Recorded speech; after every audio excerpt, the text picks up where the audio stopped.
The night began like a celebration, but ended like a confession carved into the edge of a scream. The ocean shimmered with deceptive calm as moonlight licked the glass walls of the Spencer Beach house, that perfect architectural masterpiece Bill Spencer had gifted his son as a peace offering, a gesture meant to erase guilt, to buy silence, to make everything right again. Yet there are things even money cannot purify. Inside those pristine walls, Will and Electra moved as though the world had already forgiven them. They laughed, toasted, kissed, pretended. The past was a myth, the future was a promise. But in another place, behind the electric hum of fluorescent prison lights, Luna Nozawa was rehearsing her own resurrection, drawing her first real breath in months, and planning a performance that would make Sheila Carter's legacy look like child's play. She had been quiet for weeks, biding her time, her silence a disguise for the storm gathering inside. The guards believed she was finally broken, docile, compliant, a patient accepting the terms of her punishment. But Luna was neither docile nor broken. She had studied the rhythm of the prison like a clockmaker learning gears. Every shift change, every weak hinge, every inattentive nurse became part of her design. Her chance came in the form of pain, or rather, the illusion of it. One morning, she collapsed in her cell, clutching her abdomen, gasping through a performance so convincing that even the seasoned guard who had seen every trick believed she was miscarrying. The nurse rushed in. The alarms were called. Luna's voice broke beautifully, trembling, fractured, desperate. "The baby," she sobbed. "Please help my baby." She knew the words would work. Pregnancy was her currency, her shield, her weapon. In the chaos, protocol loosened. Sympathy replaced suspicion. Within minutes, she was loaded into a van bound for the prison infirmary, an external wing notorious for its outdated cameras and poorly secured exits. It was almost poetic how easily the plan unfolded. The moment the van hit a patch of fog along the coastal road, Luna's hand slipped beneath her blanket, pulling out a stolen syringe. The sedative wasn't strong, but it didn't need to be. It only needed to buy her seconds. The nurse slumped forward, the driver glanced back in confusion, and Luna was gone before either could shout her name. She ran until her lungs burned. The night was her camouflage, the ocean her compass. Each step toward freedom was fueled not by hope, but by obsession, the kind that corrodes logic until all that's left is hunger. She didn't know what she would do when she reached him. She only knew she had to. Well, Spencer had promised her forever, and then left her to rot. He had denied her, destroyed her, forced her into silence while he rebuilt his life with another woman. But she would not be erased. Not like this. By dawn, the beach house stood gleaming against the horizon, its clean lines slicing through the fog, its serenity mocking the chaos that approached. Luna hid in the dunes, watching. Through the vast glass panels, she could see them. Will and Electra at the breakfast table, golden light spilling across their laughter. For a moment, Luna's resolve wavered. She had loved him once, truly, ferociously, irrationally. But love, when betrayed, turns poisonous. And Luna had drunk deeply from that poison. She waited until sunset to move. Timing mattered. Nightfall made everything easier, even madness. Will and Electra were on the deck by then, toasting to their fresh start, their laughter blending with the hiss of waves. The air smelled of grilled shrimp, sea salt, and denial. Luna slipped through the unlocked side gate, her bare feet silent against the polished stone. Inside, the house glowed with candlelight, music low, soft, romantic.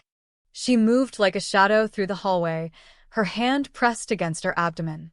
It didn't matter whether she carried a child or not anymore.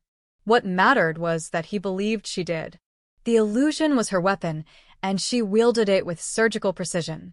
When Electra went upstairs to change, Luna followed. The bedroom door was half open, the faint scent of her perfume hanging in the air, floral, expensive, infuriating. Luna stepped inside and stood at the window, watching her own reflection in the glass. The woman staring back at her looked like a stranger, hair wild, eyes sharp, mouth curved in a smile that had forgotten softness. She heard the door creak and turned slowly. Electra froze, the glass of champagne in her hand slipping and shattering against the floor. For a heartbeat, the world held its breath. "Who are you?" Electra whispered, though she already knew. Luna's voice was quiet, almost tender. "You know who I am. I'm the ghost your happiness was built on." She moved closer, one hand resting on her stomach, the other tracing the edge of the dresser. "You're living in my house, sleeping in my bed, loving my man. Tell me, Electra, do you ever wonder what it's like to carry his child?" Electra's fear was visible but restrained. She had learned from her family how to hide weakness, how to stay calm when threatened. "You shouldn't be here," she said softly. "You need help." Luna laughed, a sound that carried more sorrow than joy. "Help? I had help once. He promised to save me. He promised to fight for me. And when I needed him most, he locked me away with my grief." She stepped closer until only inches separated them. "You took my life, Electra. But tonight I take it back." Downstairs, Will heard the noise, the sharp crack of glass, the faint tremor of voices. He rushed up the stairs, calling Electra's name, only to freeze when he saw Luna standing there. His heart stuttered, his mind refusing to accept what his eyes already knew. For a moment, he thought she was an apparition, a cruel projection of guilt. But the trembling candlelight revealed flesh and fury. She was real. She had come back. "Luna," he whispered, voice breaking. How did you?" She smiled, and it chilled him. "The same way you taught me to survive, Will. I lied." The confrontation that followed unfolded with terrifying stillness. Luna didn't shout. She didn't cry.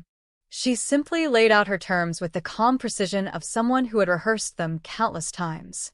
She told him about the baby, how she had lost it because of the conditions in prison, how the media would feast on her story, how easily she could destroy everything he had built.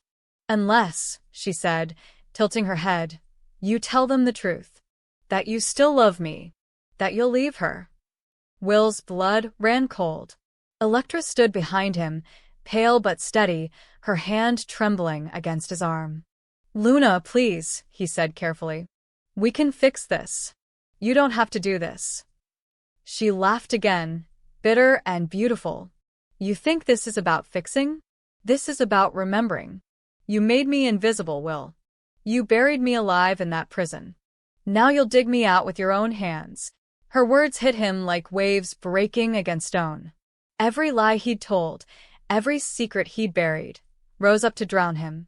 He saw, in that moment, the ruin he had created, the woman he had destroyed now standing before him, remade into something feral and untouchable. Electra moved forward, her voice trembling but clear. "If you hurt him, you'll never see the light again." But Luna wasn't after violence. She was after surrender.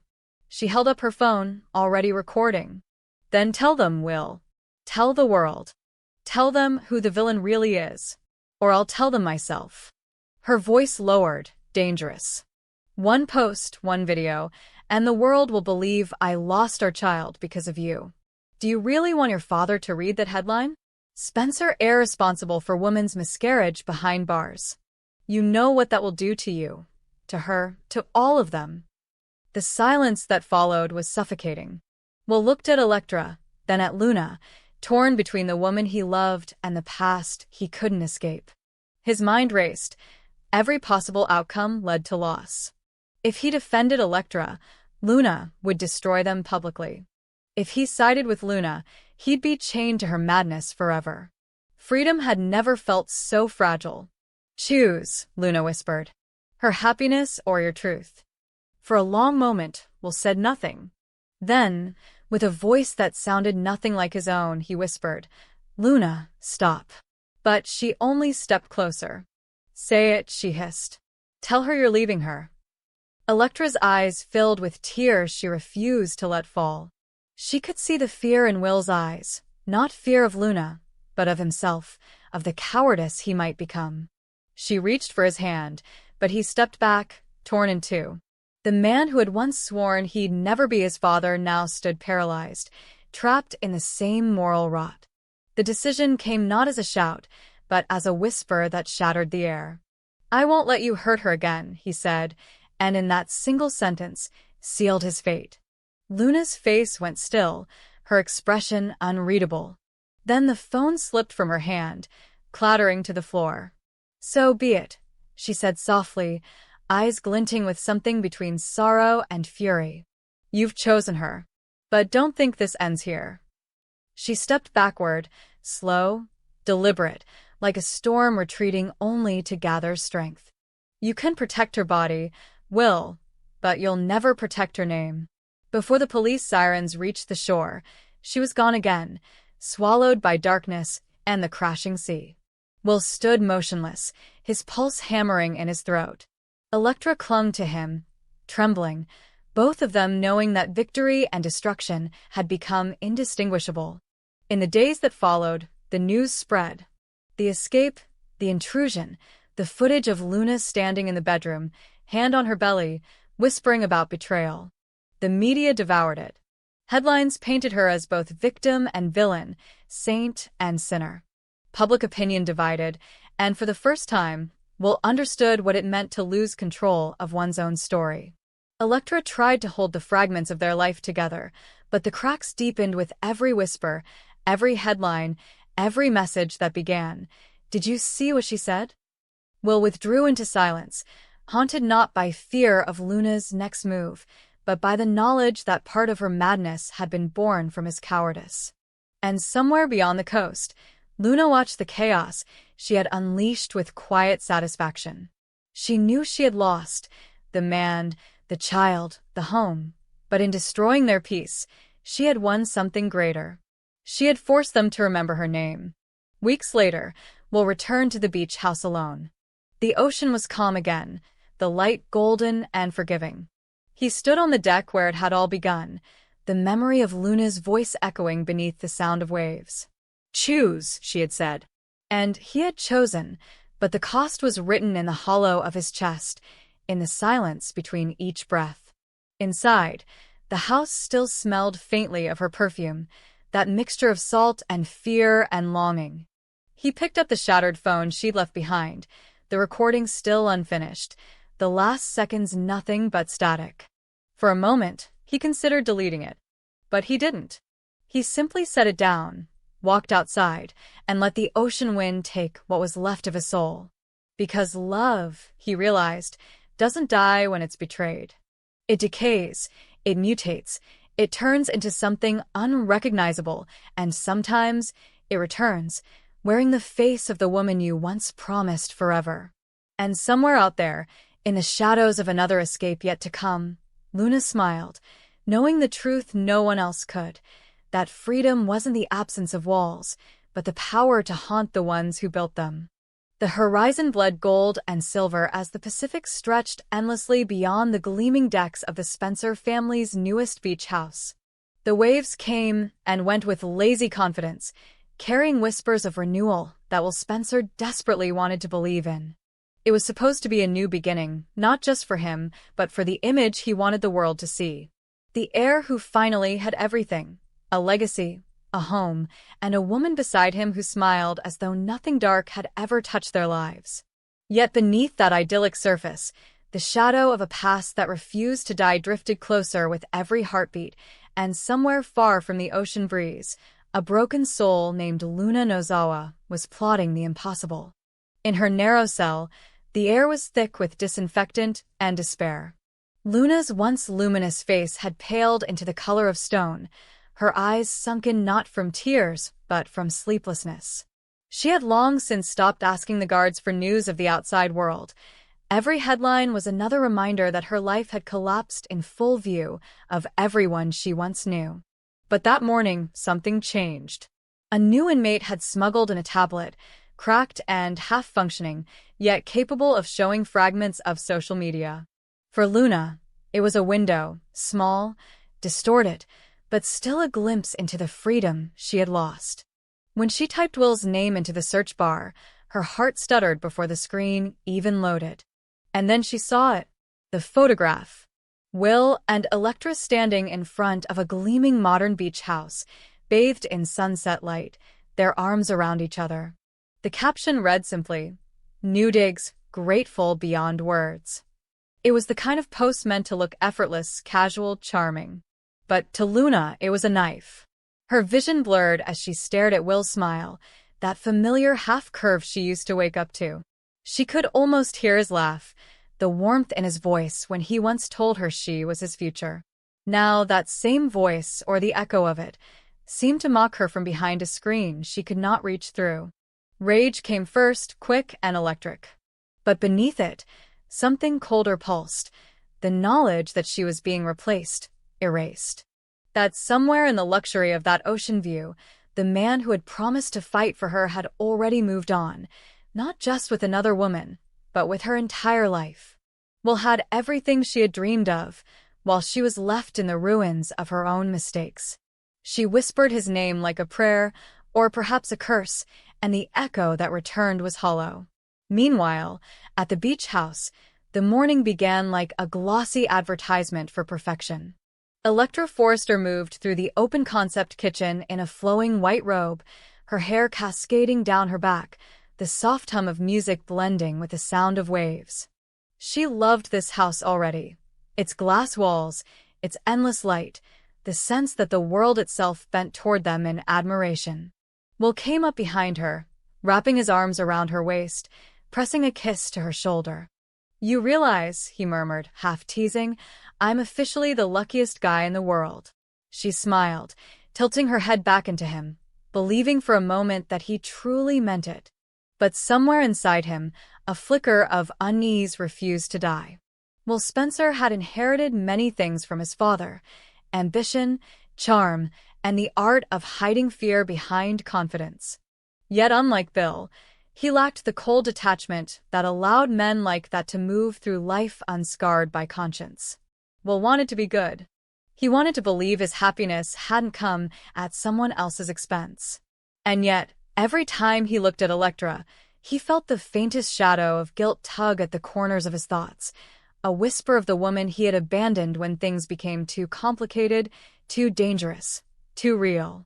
Luna's pregnancy had changed everything. It had turned passion into panic, affection into accusation. He told himself she was unstable, that she had forced his hand when she refused to stay quiet. He convinced himself she'd survive, that prison was better than the scandal that would have destroyed them both. But lies, once spoken, have a way of breeding more lies. And as Will looked at Electra laughing in the sunlight, he wondered if she saw through him. If, behind her serenity, she sensed the rot beneath his charm. Electra didn't ask questions. Not yet. She knew there were ghosts in Will's eyes, but she also knew how to silence them. Distraction was her gift, a skill honed from years of navigating the volatile world of the Forrestus. She led him outside to the deck, where the ocean shimmered like molten glass. Together they swam, laughed, and let the salt sting wash away thought. When he pulled her close and kissed her under the blinding sun, she told herself that this moment was real. That whatever darkness followed them would eventually drown in the tide. But Luna's darkness was not the kind that drowned. It grew in the cracks of confinement, feeding on desperation and betrayal. That night, she lay awake long after the lights went out, replaying the image of Will and Electra again and again. Her fingers trembled as she traced the outlines of their smiles on the flickering screen. She thought of the baby, the one he had denied, the one she had lost. It wasn't just love that had been stolen from her, it was her identity, her purpose, her name. The guard on duty that night, a young man barely out of training, didn't notice when Luna approached him with a calm smile and a soft voice. He didn't see the tremor beneath her charm, the feverish intensity in her eyes. All he saw was a woman who seemed harmless, fragile, even. She asked to borrow his phone just for a minute. "Please," she whispered, "I just need to check on someone. I just want to know if he's okay." The guard hesitated, but pity is a dangerous thing. Within moments, Luna had the device in her hands, her pulse racing. One more look at Will's page. One more glimpse of the life she'd been denied. But as she scrolled, something inside her broke. It wasn't the sight of Electra. It wasn't even the caption about the new beginning. It was the comments, hundreds of them. Perfect couple. So happy for you both. You deserve this, Will. Not a single mention of her. Not a whisper of sympathy, of remembrance. The world had already forgotten Luna Nozawa. That realization burned hotter than fire. When she returned the phone, her face was calm again. Too calm. Later that night, she began her plan. It wasn't the first time she had imagined escaping, but now, the fantasy had shape and purpose. She studied the guards' rotations, the blind spots in the security cameras, the weakness of routine. She had nothing left to lose, and that made her dangerous. Days turned into weeks. Back at the beach house, Will and Electra slipped deeper into their coastal dream. Bill visited once, his usual mix of pride and unsolicited advice filling the room. He approved of Electra. She was poised, elegant, the kind of woman who made good headlines. He handed Will a set of keys with a grin and a reminder. "Don't screw this up like your old man used to." Will laughed, pretending it was a joke, but the words lingered like salt in a wound. That evening, after Bill left, Will and Electra walked along the shore, hand in hand. The water lapped at their feet, the sky streaked with violet and gold. It should have been perfect, but Will couldn't shake the feeling that something, or someone, was watching. He told himself it was paranoia, that guilt was making him see ghosts where there were none. But somewhere, far beyond the horizon, Luna was already in motion. The night she escaped, the prison was shrouded in fog. The alarms blared only after she was gone. She moved with silent precision, her mind a machine of purpose. She had stolen a uniform, a key card, and a chance. Each heartbeat was a countdown. She didn't think of what would come next, not yet. All that mattered was freedom and the promise of reclaiming what had been taken from her. Back at the beach house, Will awoke suddenly just before dawn, heart pounding. He couldn't explain it, but something felt wrong, as though the air itself had shifted. Electra stirred beside him, murmuring sleepily, unaware of the storm brewing beyond the safety of their glass walls. Will walked to the window, staring out at the ocean that had once soothed him. It looked different now, darker, restless, alive. By the next morning, the news had broken. Luna Nozawa, convicted, unstable, and unaccounted for. The headlines spread like wildfire. Will's phone buzzed relentlessly, but he ignored every call. Electra read the reports in silence, her face tightening.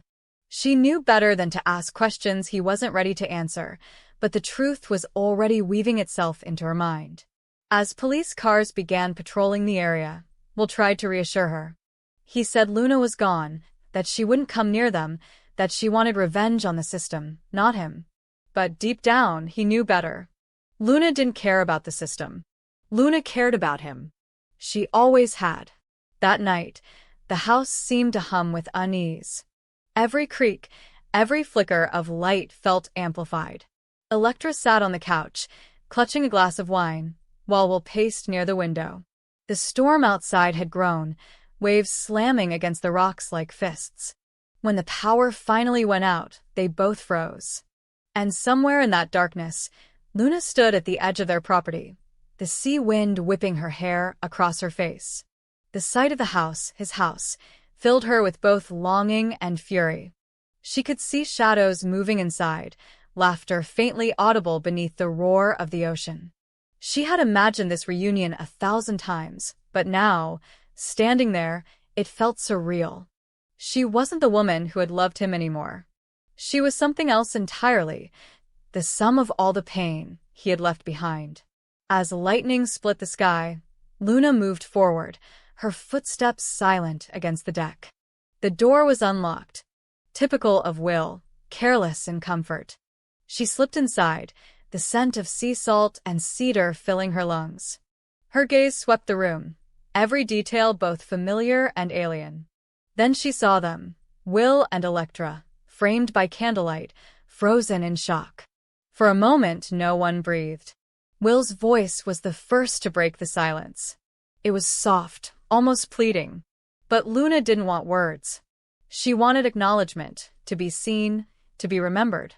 Her eyes glistened with tears that refused to fall. She spoke not with rage, but with a strange, eerie calm. She told him she had forgiven him, that she still loved him, that they could start again, the three of them. Her hand brushed her